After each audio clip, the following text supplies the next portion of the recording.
Привет, меня зовут Матвей Северянин. Я уже 4 года занимаюсь видео на YouTube, получил серебряную кнопку YouTube, заработал на квартиру с помощью YouTube, в общем, хорошо в этом разбираюсь. Сегодня я хотел рассказать про наш новый проект, который называется «Школа YouTube». Мы научим тебя с полного нуля красиво разговаривать, вести себя в кадре правильно, снимать видео, монтировать, оптимизировать ролики, заливать их на YouTube и зарабатывать с помощью видео на YouTube. Прямо под этим видео есть все подробности по вступлению в нашу школу.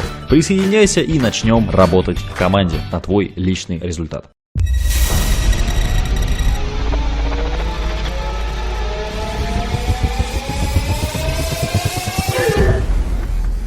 The world of Ghost in the Shell was something that really caught my imagination and inspired me. Rupert is really a visionary and has completely created an homage to the manga, to the anime for fans, but has put his thumbprints all over this project. Very good, thanks Scarlett. We took, to me, what were the most iconic pieces and built the rest of the universe narratively to fit it. The great thing about the film visually is that every scene you go to somewhere different. It's in a retro future in a way where everyone's enhanced, so you see the world differently. It's not the future that we imagine to be kind of pristine and personality-less. City is built upon city. We have 80s cars and 90s machine guns. It's very much an indulgent idea of what the future could be. Because of the power of what Shiro created originally, I feel we're just another part of the legacy of Ghost in the Shell. Ghost in the Shell is based on the famous anime by the same title. Rupert Sanders is really a visionary director. He's got a very strong eye. The anime, to me, has a certain feeling to it. To see that world imagined is pretty spectacular. Rupert has completely created an homage to the manga, to the anime, for the fans. It's really been all-encompassing, empowering, and badass to bringing this anime to life. I was so in love with the anime colour, which felt very subtle and original, so I programmed my lights to be able to replicate those colours. There are many challenges when you move from an anime film into live action. That's something that Rupert and his design team spent hours and weeks and months designing. I hope the audience shares the same passion that I have for this. I hope they willingly go on this ride with me. Oshi, who made the anime, came to visit us in production to see how Scarlett became the Major. It's pretty spectacular. Scarlett Johansson. 想像した通り。そのゴースト入れた部分が多分スカーレットの良さなんだね、多分ね。This film is really about the journey of self-discovery for Major. Scarlett, she's really inhabited the role. Говорит майор. Захожу. ちょっと変わってますよ。かなり僕は面白かった。It's a ride, for sure. 多分スカーレット見るだけの値打ちはあると思う。The purpose of concept art is to get the directors and production designers and everyone's kind of creative vision in a piece of art that we can then use to create the vision in the world. Rupert Sanders has an exact idea of what he wants in this universe. It's in a kind of retro future in a way, a world of many creeds and races, where everyone's enhanced, a world where your eyes are enhanced so you see the world differently. They went to Hong Kong as well and they took a lot of street photos. That's a big part of the concept here was the background street characters and they're quite special to Rupert. Rupert is really a visionary and he has completely created a very unique and captivating idea of what the future could be. Oftentimes we will use previs instead of storyboards. Previs is kind of like the video game version of the movie. It's a way that with a very small crew, the producers and the director can get a sense of what the shots are going to look like well ahead of time. I'm looking forward to seeing how they can bring that to reality. It's kind of its own world that people haven't seen before. Дыши. Скажи, ты помнишь что-нибудь про нападение? Что произошло? Был несчастный случай. Почему я не чувствую свое тело? Мы не смогли спасти твое тело. Мы сделали новое тело. Введите успокоительное. Who is the Major is a good question. And this film is really about the journey of self-discovery for the character. Все, кого я знаю, чувствуют связь друг с другом. Scarlett did bring so much to it. She's really inhabited the role, the hidden anger, hidden humanity. She really became the Major. Scarlett's character has an ability to adapt herself with any situation. Мы спасли тебя, чтобы ты спасала других. Майор на связи. Захожу. This experience has been like nothing else I've ever had before. It's a ride, for sure. Говорит майор. Я захожу. Мы спасли тебя, чтобы ты спасала других. Ты не бессмертная. В следующий раз усовершенствуйте меня.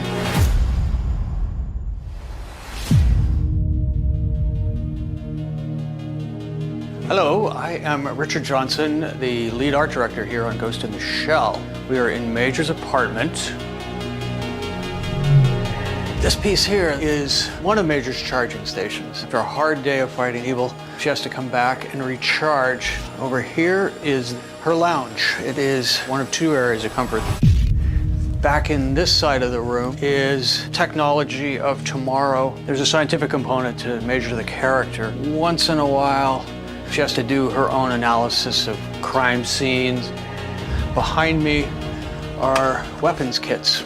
Behind all of this is more weaponry, some tactical gear, storage for body parts that she'll break, and then she repairs herself. Over here is where Major sleeps. Now, robots don't need a lot of sleep, but this is sort of a relaxation cocoon. Hong Kong is out that door.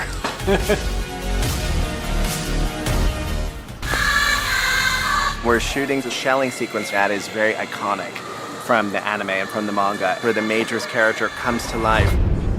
Everything you see of the skeleton in the shelling sequence is the real skeleton. So we did as much practically as we could. This is the Major skeleton. This is actually Scarlett's height, so that was one of the first things we did was find out how tall Scarlett was and then scale the model to her. So because we had such fantastic designs up front, we were able to go through and basically break this down into all its different components. And I think there ended up being about 1,400 individual pieces, and they all need to mesh together and fit together perfectly. We've essentially created an internal skeleton and then basically put a muscle layer around the outside of that. You should just do like a slow track. We had another body as well that we brought out of a white liquid, and that was really the skin layer that went over top. So it's all about adding these layers and watching the layers build up through the process. The actual shelling sequence is one of the ultimate moments in Ghost in the Shell, so getting the opportunity to actually be a part of this has been massive. It was exciting for me to make a version of that that echoed the original and felt like it was actually happening. Время прибытия отряда. 2 минуты, майор. Захожу.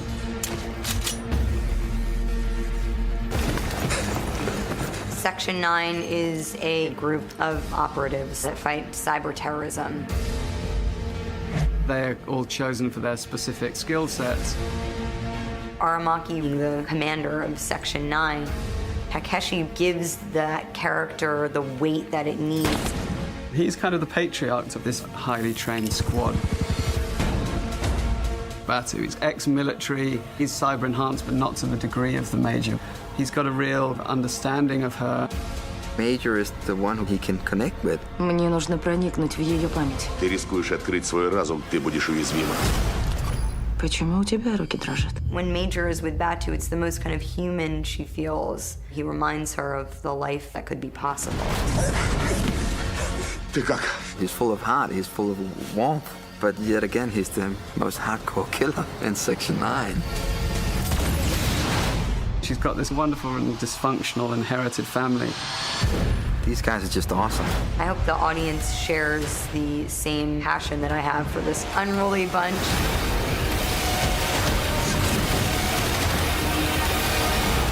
Hi, I'm Kurt. And I'm Bart, and we're the costume designers on The Ghost in the Shell. I think the overall style started with Rupert, who's super visual. I think for actors, it's such a big part of what they're doing. You know, they always say when they step into the wardrobe, it finally kind of, they become a character. From the very beginning, we wanted to do something that was both honoring the original source material, but also super distinctive and memorable. One of our key costumes was the geishas. We wanted them to feel traditional, but we also wanted to kind of use untraditional materials. One of the really traditional elements of a kimono and what geishas wear is their obi, their belt. We wanted to take the traditional obi methodology, but incorporate our own motif on it, which was like this circuitry and kind of following the same kind of panels that are in the face. There was a lot of design talking about whether this would be like a silicone mask or whether it was going to be a hard mask, and we ended up doing a hard mask and hard hair, which I think was really, really beautiful in the end. Every time you shoot with the geisha, they're entombed in hard-shelled masks which have fans in the hair pieces and vents at the back. It's a really terrifying character. Our needs from New Zealand are really different than a lot of the things people associate with New Zealand, a country landscape or mountains. For Ghost in the Shell, we needed an urban environment. We needed a futuristic setting. As we started weighing all those factors, really Wellington became the place to do it. Alright, shooting now. Lock it up, guys. Here I am in Wellington, and I feel like I'm in Hong Kong. And let's turn over. For the futuristic kind of Hong Kong-looking city we wanted to make, we were really able to take the existing architecture and geometry of the city we're in and then really build from it. The best way to make a heavy VFX movie look real is to mix and match real with all sorts of different other VFX techniques. So there's gonna be a lot of real in these shots.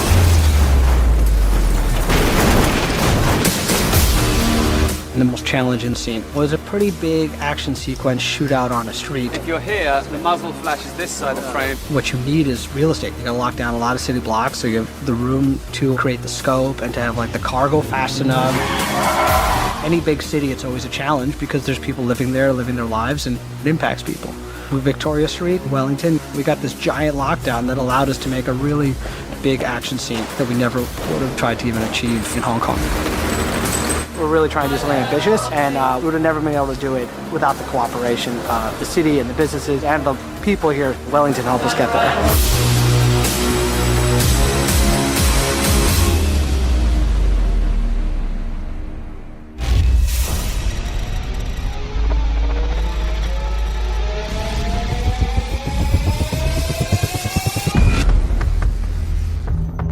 There were a number of factors that went into the choice of New Zealand, and particularly Wellington, to the making of Ghost in the Shell.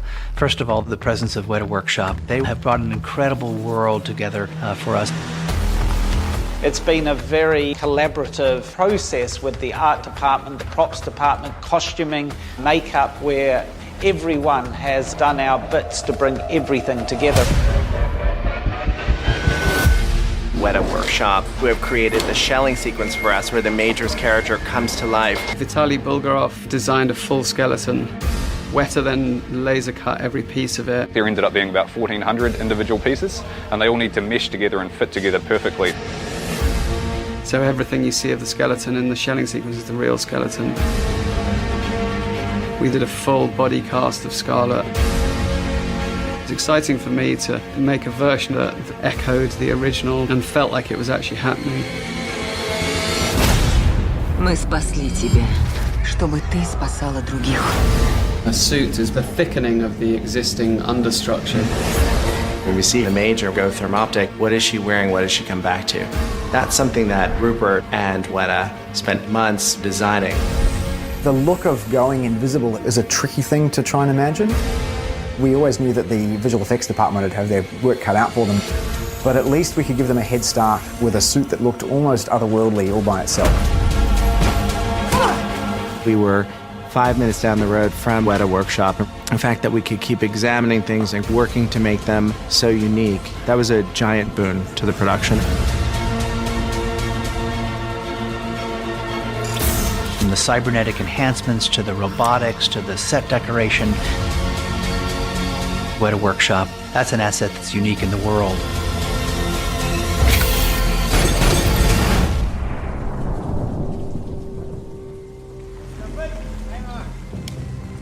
There were a number of factors that went into the choice of New Zealand, and particularly Wellington, to the making of Ghost in the Shell. First of all, the phenomenal crew here. I can't emphasize that enough. They're really a very versatile, talented, gung-ho, spirited group of filmmakers. In a movie this size, where everybody has to be in constant communication, working together, planning sequences, the look of the movie, costume, production design, prosthetics, visual effects, it was all here in New Zealand. We've been shooting here in Wellington. We've been on stage at Stone Street Studios, where Peter Jackson and Fran Walsh made many of their movies. Today's the first time that we're outside in Wellington. What we've loved is being able to create a very urban setting with our CG enhancements, set dressing that actually looks like our futuristic Asian city. We're very excited to be working with Weta Workshop, the animatronics, prosthetics, makeup, prop, set decorating facility that is. We're very lucky to be right down the road from them. It's really been one of the great assets of this movie. That was the nice thing about coming down here, is the movie has a handcrafted feel, and we needed a lot of really seasoned craftsmen to pull it off, and we found them here. It was a pleasure. The studios, the stages, and the environments. The city is very supportive of this industry, and we are delighted to work here.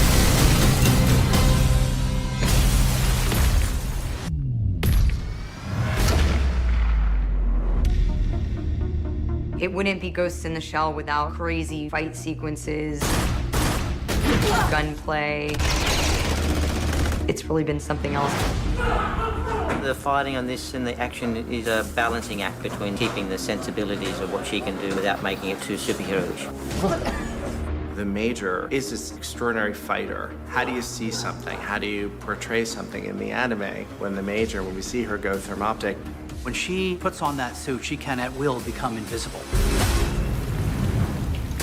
The thermoptic, again, very iconic to the film. So we shot the sequence and we just basically erased Major from it and just used kind of disturbance in place, because you want to get a feeling that she's there, but you don't want her to be completely invisible. To try a lot of really new ideas and new techniques that we've been playing with, and I think that's really come together to make it very uniquely different in the action.